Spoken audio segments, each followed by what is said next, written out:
تغطيتنا لسي اس 2024 برعاية ASUS و ROG MSI وكولر ماستر. السلام عليكم ورحمة الله وبركاته. أنا محمد كناكري أوماد، وإحنا موجودين بعدنا في لاس فيغاس في الولايات المتحدة الأمريكية لتغطية معرض سي اس 2024. قبل ما نبدأ، تحية صمود لإخواننا في السودان، سوريا وفلسطين، وبالذات في قطاع غزة. الله ينصرهم على كل من عاداهم ويثبت أقدامهم إن شاء الله في وجه الظروف والخوارزميات. إحنا الآن موجودين في جناح AMD، في عندنا أكثر من شغلة. رح نشوف كروت 7600 XT الجديدة اللي أعلنوا عنها في مقابلتين حصريات، واحدة مع مسؤول عن تطوير كروت الشاشة والمسؤول عن تطوير المعالجات، وسألناهم كمية لا بأس بها من الأسئلة. يلا نشوف مع بعض.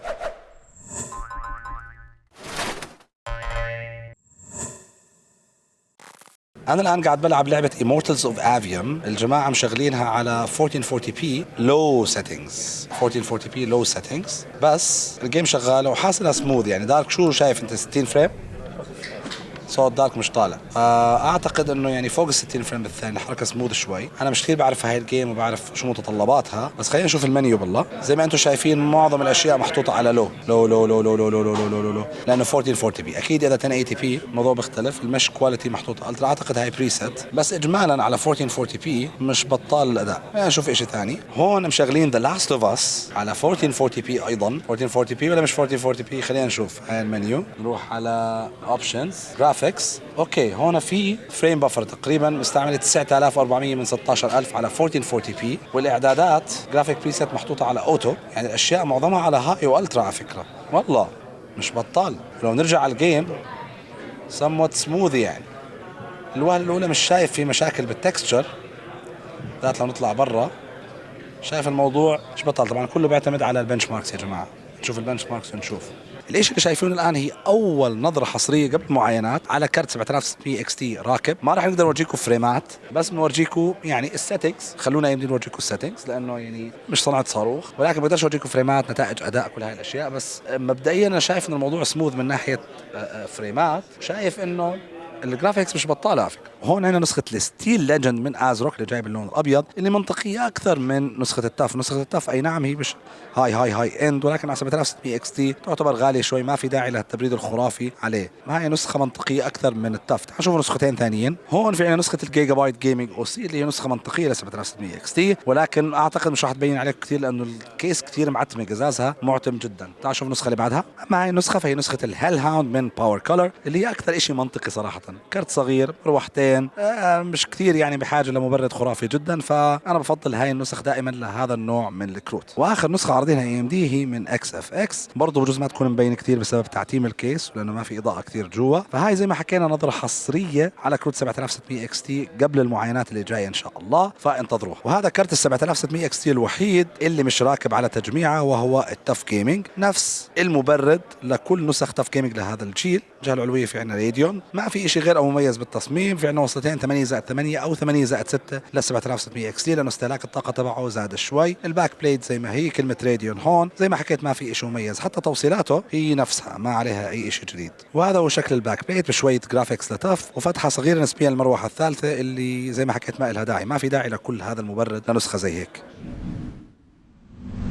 وزي كل الشركات اي ام دي بلشانه بالاي اي والاشياء لها علاقه بالورك ستيشنز. عارضين كثير اشياء لمعالجات الابيك تبعتهم للسيرفرات والخوادم، اللي هو شيء ما بعنينا كثير، ولكن بهمهم كثير لما يشتغلوا بي تو بي، اللي هو بزنس تو بزنس، عشان يبيعوا الشركات وحلول الاعمال. يعني مثلا هذا سيرفر من سوبر مايكرو عليه معالج اي ام دي الابيك 9004 بلاتفورم كامله. هيك بكون شكله. اكيد مش ار جي بي والوان، ولكنه جبار جدا، مش لاستعمالات الالعاب ولكن لاستعمالات الذكاء الاصطناعي والكونتنت كريشن او انتاج المحتوى. الاشي اللي صاير هون بالجهازين هذول شيء له علاقه بالاي اي والذكاء الاصطناعي. الجهاز الاول هو لوكال شات بوت. شات بوت تستخدم كرت الشاشه البرو دبليو 7900. شيء ما بعنينا بالالعاب كثير او بالاشياء الديسكتوب، ولكن بده تطبيق يتطلب 32 جيجا بايت في رام، فعشان هيك هذا الكرت عليه 48. باختصار شديد هو شات بوت برد على رسائل الناس، ولكنه مش كلاود، موجود على جهاز واحد عشان نزيد البرايفسي والسكيورتي تبعت الشركات. الاشي اللي صاير هون شيء اسمه ستيبل ديفيوجن ديمو على كرت شاشه 7900 اكس تي اكس. باختصار شديد هذا الابلكيشن كل ما اطبع بحاول يحذر شو قاعد انا بطبع عشان يلاقي لي شيء. يعني مثلا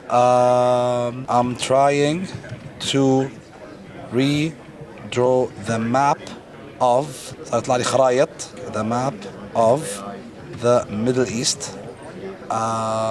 where it is one big country with no borders.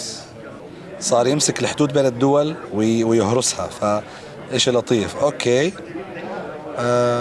Imagine a dish where you have all purple ingredients. أوكي، يعني لطيف مش بطال.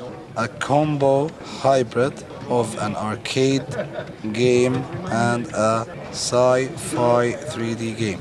يعني هون ما فهمهاش ترى، ما كانش ذكي كثير حاول يعملها. هاري بوتر in a sci-fi movie. هذا واحد من APUs AMD الجديدة وهو 8600G.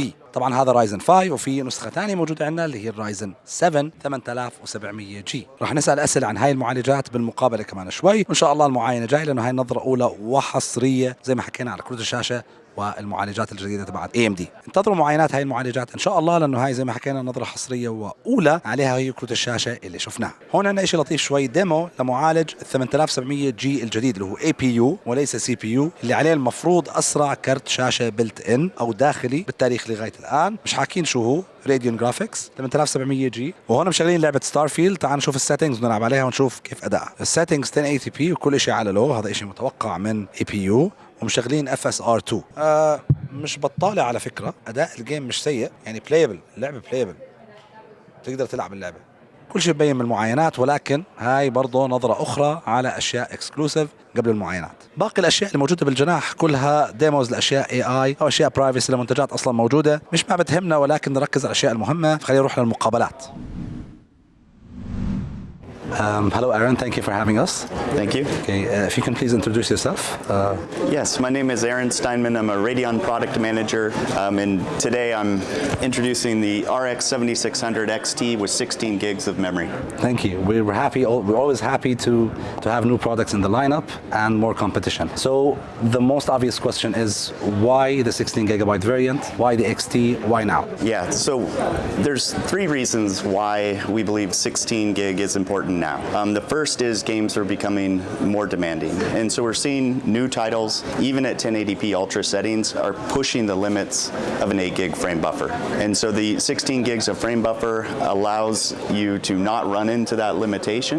It prevents the data from transferring across the PCI bus over to system memory, which creates latency and lag in your game. Let's discuss that 16 gigabytes variant, because looking at the specs, we have the 128-bit bus. It's still at 128. When testing, we found out that from other cards that this might be a problem when it comes to higher than 8 gigabyte 128. So are we going to face that issue with 7600 XT? So we don't believe you will face that issue. And what we have seen is that rarely bandwidth becomes the limiter with gaming at 1080p or even up to 1440p. Part of the main reason why is our Infinity Cache solution. We introduced Infinity Cache in the RDNA 2 family. We have it again in RDNA 3, and it essentially adds to effective bandwidth, which again, in our testing, we rarely see the bottleneck being memory bandwidth. Frame buffer has typically been the bigger bottleneck, and once you hit that frame buffer limit, performance just falls off a cliff. Okay. Let's discuss the price difference between the 7600 and the 7600 XT. Do you think you hit the right price for that segment for the market? Because you know this is a very competitive segment when it comes to GPUs. Yes. Are you comfortable about the price? Yes, we are comfortable about the price. We know it is a cost-sensitive market, right? Our aim was to build a 16 gigabyte GPU under the $350 segment. We accomplished that. The important thing I'd like to note is if you were to go to our competitor in the 4000 series for 16 gig, you're looking at a $449 US price point. We're offering 16 gigs for $329. Where does that leave the 7600, so the 8 gig variant? So we understand the 16 gigabyte is targeted to people who don't want to suffer in newer games in 1440p. They're able to play at that resolution. How about the existing card? Yeah, the 7600 again is still a great offering at its price point. 7600, when compared to the 4060, a better gaming experience our data supports. And the 8 gig frame buffer, although of course we're focused on 16 with the 7600 XT, the 8 gig frame buffer does give a great entry gaming experience for enthusiasts. And so we do believe that there is still a place for 8 gig. 1080p gaming, for the most part, will not be hindered by 8 gig. However, as we look to future-proof, we do see that there's value in larger frame buffers, and the 7600 XT provides that offering for somebody that's looking for longevity in their purchase decision. Okay, now we're moving to a couple of questions that were asked by our viewers, so we can ask you. One of them is about competition. So do you think, because we're being honest and we've been open about it in front of NVIDIA and you, the 4060 Ti 16 gigabyte is not a good deal because the price is too high. So do you think that the lack of competition in this segment, let's call it, for lack of another, a better phrasing of the word, do you think that hinders the jump in the performance, or okay, you care about competition but you're focused on your products regardless? Yeah, focused on our product, and I already mentioned the comparison before. We believe that the 7600 XT with 16 gig versus the 4060 Ti at 16 gig with a very wide $120 roughly price delta gives our customers easy performance per dollar choice when looking for a 16 gig GPU. Okay.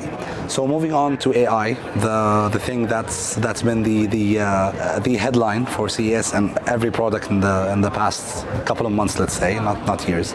Most of our viewers think that AI currently is a gimmick. It's there, it has a future, but right now they think that it's being forced on products without any real life or real-time applications. What do you say to people who say that?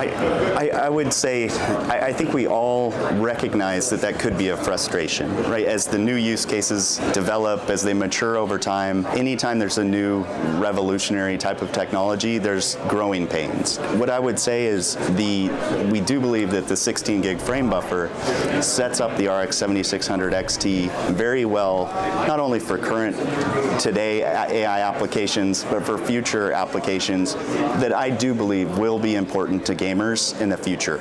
But we're all waiting, to see how this ecosystem matures and when those features and great functionality comes to gaming. So right now for gaming, what can people expect from the AI features in the card? We're not disclosing any specific AI features at CES from a gaming perspective. Okay. So message received, guys. Not disclosing does not mean that there isn't something. This is how we interpret it. So let's talk about ray tracing and generative AI. So the card is the same generation of the 7600 and the other cards of this generation, but we have AI features and the larger frame buffer. How will that affect ray tracing and AI frame generation? Yeah, the first and most obvious impact on ray tracing with the RX 7600 XT is that a ray tracing workload requires more frame buffer. And so as we start to max out ultra settings and add ray tracing, there are times, as I mentioned, even in 1080p gaming, where you can hit the frame buffer limit of 8 gigs and then spill into just system memory and have to borrow, and your frames are damaged as such. And so that will be the primary benefit for the 7600 XT. The ray tracing performance would be roughly equivalent to the 7600. However, in those scenarios where frame buffer fills, the 7600 XT is going to deliver much better ray tracing performance. Which makes sense. And about AI frame generation, do you think it will be not up to par? Will it be competitive to what NVIDIA is offering? Yes, we expect it to be competitive, and more so with the large frame buffer. It actually enables AI models that otherwise you may not even be able to run on an entry GPU, and so that will be the primary benefit, is the ability to run AI models on an entry GPU at a very attractive price point that wasn't available for 16 gig prior. Okay. So moving on from this point to content creation. So for gaming, we pretty much covered everything. When it comes to content creation, what makes the XT a better choice? Because one of the, I won't call them myths, one of the tags that were put on Radeon cards, that they're not that good when it comes to content creation, and people are trying to avoid them to be on the safe side for the lack of any other reason. So do you think this card will be a good card for, let's say, entry point or mid-level content creation for people who are gaming and doing that? Yes, absolutely. And content creation has always required large video memory, and content creators have often had to buy high-end GPUs for that video memory, especially with 6K or 8K workloads.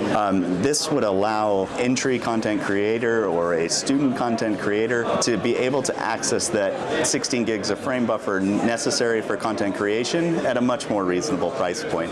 Also, we've not specific to RX 7600 XT, but specific to RDNA 3, we've made improvements in rate control that are impacting our streaming quality in a positive way. We have also introduced an upscaling feature in our driver that will launch on the 24th with the RX 7600 XT that will allow for upscaling on media content, not only on gaming content as we currently offer with RSR or FSR. So any other technologies you would like to tell us about when it comes to things that are being developed right now, that are more mature, or something coming in the pipeline, if you can comment on that? I think the really exciting one, it has been announced, so it's not coming in the pipeline. But, FSR3 we had announced earlier this year. FSR3 is AMD Radeon's upscaling plus frame generation technology offering. It requires ISVs to actually work with us to build that into their code. With RSR earlier this year, AMD opened up upscaling to many more titles as it's driver based. We're now doing the same thing with fluid motion frames for frame gen. And so where our frame generation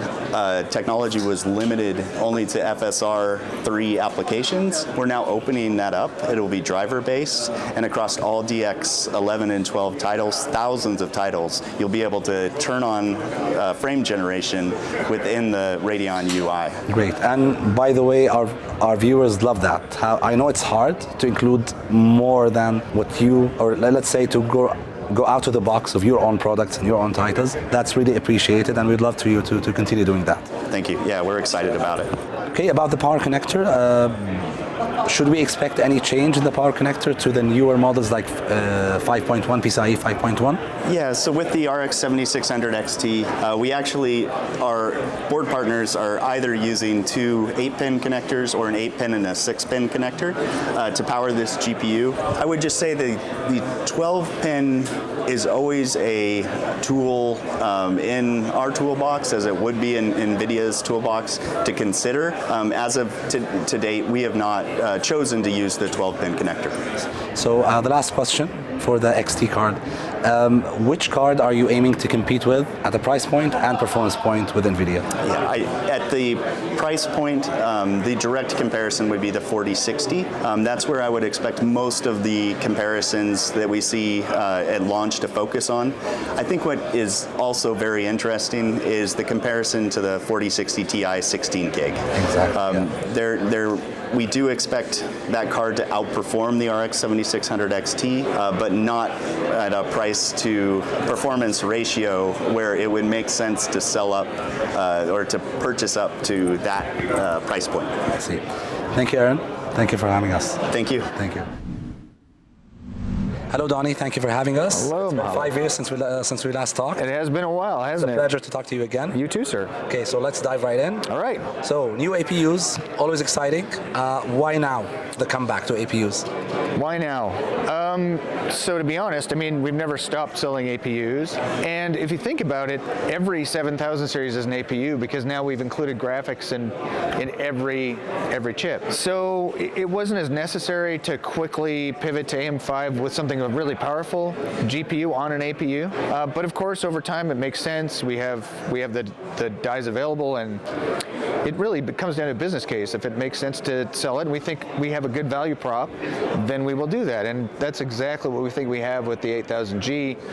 It really is the world's first built-in graphics that are fast enough to play any game out there at 1080p, whether it's AAA, esports. You can bump up the detail. Like it's a really impressive part, and a lot of it is the combination of DDR5 bandwidth, which we've never had in older sockets, and of course really powerful RDNA3 graphics, and then combine that with the great software features in the Radeon driver. So fluid motion frames, so we can generate frames to boost up the FPS even higher, and of course FSR and FSR, and you end up with a solution that is, playing Starfield at really playable, very enjoyable frame rates. You can totally enjoy the game at this level at 1080p. And it's really exciting to be able to deliver that. So sorry, that was a long answer, but No, we love long answers. They love long answers, so that's fine. So when I said come back, because the letter G, when you add that to a CPU, you're committing to a certain standard, let's say, or expectation. So that's why I said it's a comeback. So Absolutely. are you willing to, let's say, provide the quantities that segment needs when it comes to APUs? Because APUs, someone who's willing to build and waiting to get the better graphic cards, whether they're waiting for launch or they don't have the budget to do it. Right. I mean, it's certainly our intention to service that market with as many as required. We'll see how it always comes down to how much demand there is versus how much supply. We think we have the right amount of supply, so I don't anticipate any shortages, but then if the market overwhelmingly loves them and buys them really quickly, then we will have to change our plans as always. So the first EPUs that we loved were the Zen 2 ones. Now we're at Zen 4. So how big of a jump are we talking about? Oh, it's massive, right? It's these are on average probably about generationally. I haven't had time to test the generational. Sorry, I said Zen 2, it was Zen 1, but we loved Zen 1 and Zen 2. They were interchangeable. So I haven't these are pretty new parts. I haven't tested generationally versus our old APUs yet, but versus Intel's newest CPUs with graphics built in, we are 5 times as fast in some cases. At worst, we're 40% faster in the tests that we've done. So it's a huge leap. And it, once again, really is that DDR5, that RDNA3. Finally, together, we have enough bandwidth on a platform to feed a graphics engine. That's so on the GPU side, we're quite, not worried, because you guys proved it before that you can pump up the performance. Now, when it comes to the CPU itself, the 3400G was a good CPU. It was outdated really quick when it comes to CPU performance. What is to be expected from the 8000 ones? So, taking advantage of Zen 4, having core counts with the 8700G up to 8 cores, 16 threads, and a really efficient CPU too. A really big bump in performance over the 3000 series. At the top of my head, I can't think of a percentage, but it'll be in the same realm as when we launched the 7000 series, which is Zen 4 versus the 3000 series. Let me rephrase that. So when we wanted to recommend the 5600G and the 5700G, there was certain compromise in the CPU performance. Oh, Are we talking about the same compromise when it comes to the 8000 ones? Right. There's always compromises. So the G series are always a monolithic die, which is actually great for internal latency. We tend to have lower cache on them, so it really depends on the use case. But Zen 4 is so efficient, I think it's going to be less of a difference as it was between the 5000 and the 5000 non-G. I think it's going to be closer this generation. Okay, great. So let's address the elephant in the room. Going back to AM4, right, with new lineup of CPUs. Why was that? We got direct questions from our viewers. Is it the lack of competition? Or are you have a lot of AM4 base products that you can support? What's the reason? It always, to be totally honest, it always comes down to a use case, a business use case. Do we have a product that makes sense for a segment of users that would be desirable for them? Can we, provide it in such a way that it's valuable? With AM4, it really is our DDR4 solution. Since we don't have, like our competitor has DDR4, DDR5 in their newest solution, we rely on DDR4 to really address that part of the market that's, a lower cost part that maybe doesn't need the fastest DDR5, maybe doesn't need that future proofness as far, with new architectures. So we're happy to support folks with AM4. We were talking today, you could in theory have bought a 380 board with a 1500X 5 years ago, and you could potentially, if the BIOS is supported, right, upgrade to a 5700 X3D. That's amazing, and that is value. That is amazing, and we love that. Yeah. We love that. The support on the socket and the generation is amazing. Actually, we recalled our interview when we asked you about what timeline are we talking about. You said at least five, was it 5 years? Yeah, Yep. 5 years. So great job on that front. Yeah, and we proved you could do it. Nobody else has done that. There's never been that platform AM4 has been around since 2017 or 2016 is when we first released it to OEM. So it's still alive today, and we're still releasing processors for it. So another question was from us actually and the viewers, is the X3D variant of the 5600, why US only? Why US only? I'll be totally, that's an easy question to answer. So at the time, we did not have a lot of X3D die, so we couldn't release it worldwide because there wouldn't be enough supply for everyone to get one if they wanted one. And so it was a very limited thing where we're like, hey, we've got die that hit this. Maybe it wasn't good enough to be a 5800, but it was still useful for a part. So that's really the focus of the 56 X3D. And of course, the business changes over time. There are times when we get more access to more wafers that maybe were slotted for something else, or that so once again, we look for those opportunities. If we have the wafers, if it makes sense for the consumer, if we can do it and make a difference in a product, then that's our guiding light. And that's really what happened with the 5700 X3D. We ended up, having access to more material to make these great parts for the world because we have enough supply on those. Okay, great. So this answer leads to the next question, which is a personal concern of mine. Your work with, we love that your chips are in consoles, Xbox, PlayStation, all the handhelds that we own and we like. Is that line of production affecting the CPU, actually the desktop market when it comes to quantities and when to deliver and when to launch? Sure. I mean, I'm not the fellow who makes. And there was a question: is which, if you have to choose, which one will you choose? I know it's a business question. I don't want to answer it. It's totally a business question that's always been asked. So I'm just throwing it out there. I can give you the answer, although maybe it's not the answer you want. But we are constantly reassessing and looking at the market and deciding, hey, we've got this much material. This is what we can address. This makes the most sense. There's no simple answer. There's no one answer that's like, our priority is this thing, because that priority can change over time too. We can be saying, okay, right now we think this market's serviced well enough, and maybe we want to attack this market a little different. So there's no one-size-fits-all answer. It really comes down to month by month, quarter by quarter, year by year.